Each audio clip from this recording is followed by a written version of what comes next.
The session was held from Monday to Thursday in the Chinese capital.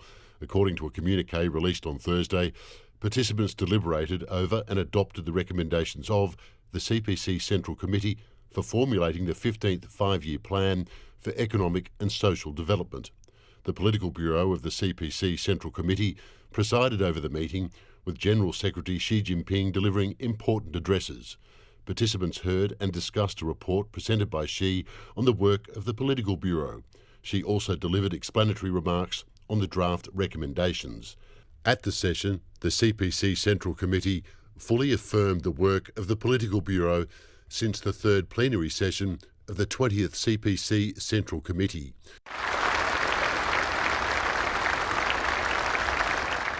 According to the communique, China is now on the verge of accomplishing the major objectives and tasks of the 14th five-year plan. Participants gave a highly positive assessment of China's major development achievements during the 14th five-year plan period, describing it as a momentous and extraordinary stage in the country's development.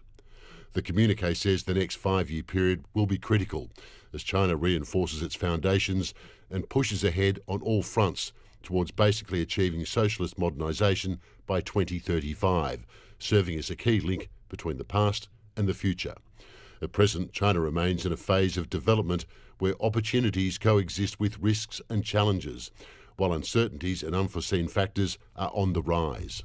The session also set the guiding principles for economic and social development during the 15th five-year plan period. They include upholding the party's overall leadership, putting the people first, pursuing high-quality development, comprehensively deepening reform, promoting interplay between an efficient market and a well-functioning government, and ensuring both development and security. Major objectives for the period were also outlined. They include significant advancements in high-quality development, substantial improvements in scientific and technological self-reliance and strength, fresh breakthroughs in further deepening reform, notable cultural and ethical progress across society, further improvements in quality of life, major new strides in advancing the Beautiful China initiative, and further advances in strengthening the national security shield. According to the communique, China should build a modernised industrial system and strengthen the foundations of the real economy.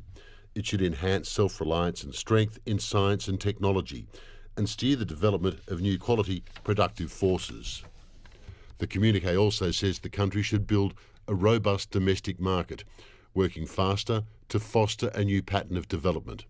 It should further accelerate efforts to develop a high-standard socialist market economy and boost the momentum for high-quality growth.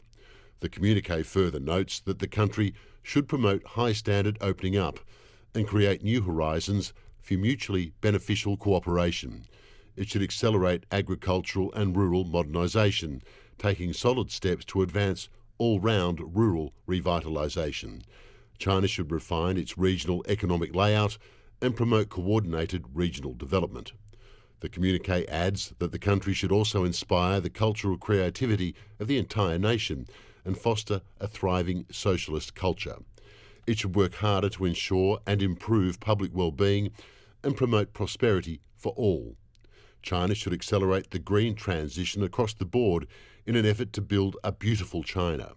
It should also modernise its national security system and capacity, advancing the Peaceful China initiative to a higher level.